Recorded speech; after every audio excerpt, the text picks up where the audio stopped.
Andy Chrisman of For Him has spent 40-plus years in Christian music, and chances are he knows your favorite artist personally.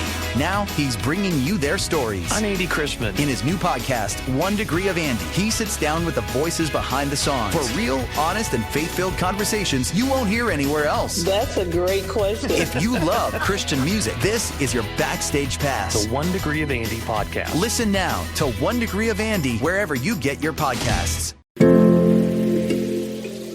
Life Audio. Welcome to the Untangling Prayer Podcast. I'm Rachel Wojo, and each week we unravel life's knots through prayer. Here you'll find practical wisdom and prayer encouragement to guide you through life's hardest seasons. Join me as we untangle life's messes together, one prayer at a time. Well, hey there, I'm Rachel, and I'm so glad you've joined me today. If you're a mom and you've ever stood in a doorway watching your child struggle and thought, I don't even know what they need right now, then this episode is for you. Whether your kid is 2 or 22, there are seasons where you can tell something is off, but you can't fix it. Maybe you can't even name it, and you don't know how to pray about it. Today, we're going to talk about that exact space. But before we dive in, I wanted to make sure you know about the prayer cards, 31 prayers for a mom's heart. These prayers are written for the moms when you don't know what to say, when you're exhausted, and when you're scared for your kids. Maybe you're even feel like you're failing. There's a prayer in there for almost every season of motherhood. And you can grab them at rachelwojo.com/shop. I'll have the link in the show notes. And now for this week's segment of Questions in Hard Spaces, where I answer the hard questions about prayer that people email me or DM me. And today's question is one that I get a lot, but in slightly different forms. This week's version came from a mom who wrote, "How do I pray for my child when I don't even know what they need?" And I just want to be honest with you. I have prayed that exact question myself more times than I can count. There are many times where the hard part of this question isn't really about the praying, it's about the knowing. It's standing in front of your child, maybe a 3-year-old having a meltdown that you can't decode, or a 15-year-old who refuses to talk, or a grown child who's making decisions that you don't understand. And in those moments, you know the most loving thing you can do for them is pray for them, but you have no idea what to pray. We feel like we should know, don't we? We're the mom. We've been there since day one. And when we don't know, we often feel like we're failing our kids. So I wanted you to hear this today.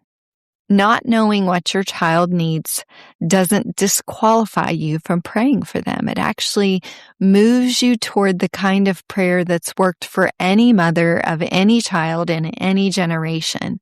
And it's the prayer that admits that we don't have all the answers, but we can ask the one who does. When my kids were little and I didn't know what was wrong with them, I would pray something like, "Lord, you made her, you know her. I don't even know what to ask you for, but I know that you know what she needs. Would you meet her where she is?" And it's not really sophisticated to pray that way, but I think that God is always after our hearts. So if that's where you are this week, praying for a kid that you can't read, or maybe a season you can't figure out, a need you can't name, you're not behind in your prayer life, you're actually where prayer starts. Thanks so much for listening in to this segment of Questions in Hard Spaces. We'll be right back after this word from our sponsors. Spring is full of special days. Easter, Mother's Day, graduation, and Father's Day. And Crosswalk has made it easier than ever to find the perfect faith-filled gift for every one of them. The Crosswalk Spring Gift Guide is your one-stop destination for meaningful gifts your loved ones will treasure. From Bibles and devotionals to books that inspire, it's all right there at crosswalk.com. Visit crosswalk.com today and find a gift that speaks to the heart. Thank you for allowing that word from our sponsors. And now I'm diving into the segment that we call Pray More, Worry Less. And that segment is a principle each week. Today's principle is God knows your child better than you do. I want to start with something that happened yesterday. My daughter Tris is getting married this fall, and she's been going through her things, trying to narrow down what she's keeping and what she's giving away or getting rid of. And she's had these 2 boxes that she calls her keep boxes, stuff from school, notes from teachers, drawings, all those things. She's trying to consolidate down to one. So she's been pulling things out, and she was reading to me last night these notes from her teachers. It hit both of us how many of them said the same thing in different words. She cries when she gets frustrated. She struggles when she's angry. She has a hard time calming herself down. But, and this is the part that I want you to hear, those weren't the only kinds of notes in the boxes. Right alongside them were notes about her fun personality and how funny she is and about the joy that she brought into a classroom, the way that she lights up a room. This has always been true about Tris too. And so even though she has had very difficult self-regulating, she's also a lot of fun. And she gave me permission to share all of this with you. I knew the hard parts, of course. We both lived them. From the time that she was an infant, she had a really hard time self-regulating. It was tough in toddlerhood. It was tough in elementary school. It was hard in middle school, and even in parts of high school, a lot of parts of high school. There were so many days when Matt and I just didn't know what to do. We tried everything we knew to try, and the answer wasn't directly in front of us, but we prayed. We prayed a lot, through tears, through exhaustion. Sometimes we had no idea what to specifically even ask for. And what I was thinking yesterday as I was watching her sort through those notes, she's 22 now. Her brain has matured. She understands herself in ways she couldn't when she was 8. We can see, looking back, that God was answering prayers we didn't even know how to pray. We were praying, help her. And he was doing a slow, patient work of forming a young woman who now has language for what she's feeling, who has tools, who knows herself, who brings so much joy to the world. And that brings me to Psalm 139. It's a passage I really wanted to emphasize in this time together. For you created my inmost being. You knit me together in my mother's womb. I am fearfully and wonderfully made.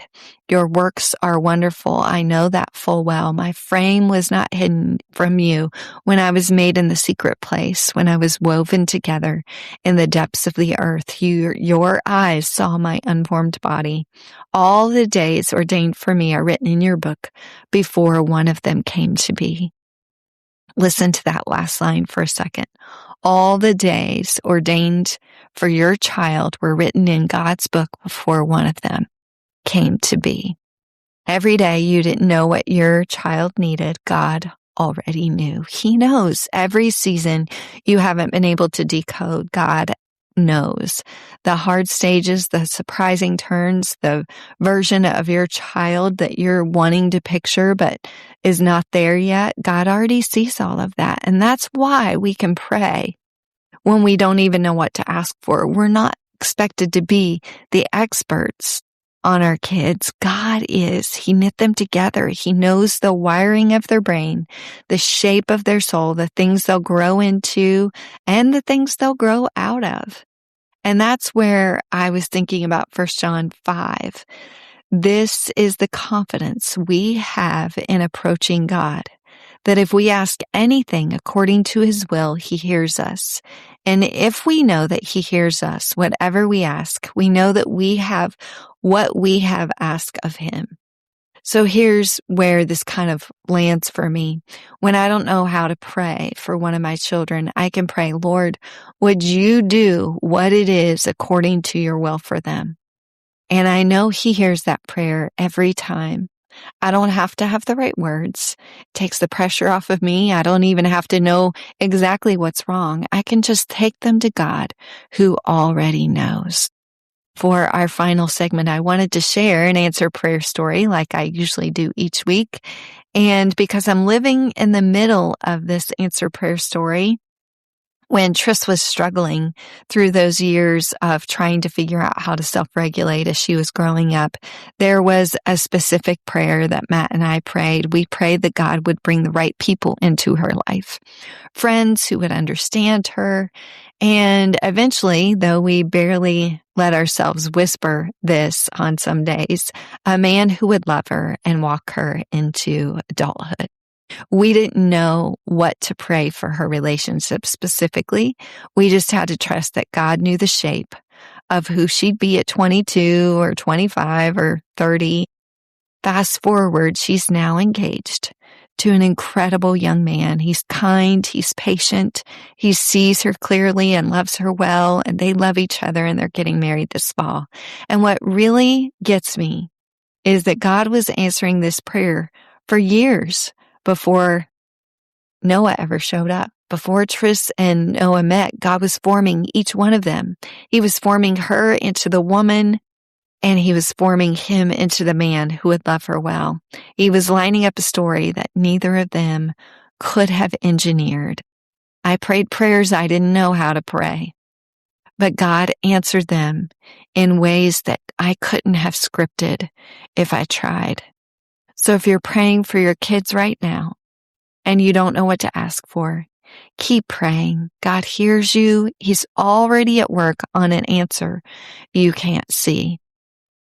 If today's episode resonated with you, and if you're in that place of praying for your kids without always having the words, then I want to point you back to the prayer cards, 31 prayers for a mom's heart. I wrote these for the days when I didn't have the words, and there's a prayer in there for every mom who's exhausted, for the mom whose kid is struggling, for the mom who feels like she's failing, for the mom watching her child walk through something that she can't fix. Each one is short, scriptural, and meant to be prayed when you have nothing else to give. You can find the prayers at rachelwojo.com/shop. I really do believe these will meet you right where you are. Thank you for joining me on the Untangling Prayer Podcast. I pray that today's episode has encouraged you in your walk with the Lord. And until next time, remember, God sees you, He hears you, and He knows your needs.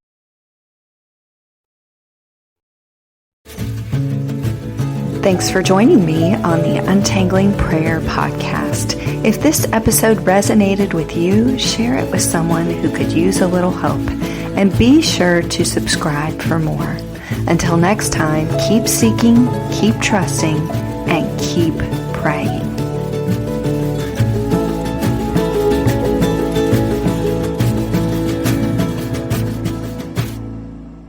Ever walked away from a conversation thinking, wow, now that was exactly what I needed? Hey, I'm Donna Jones, host of the That's Just What I Needed podcast.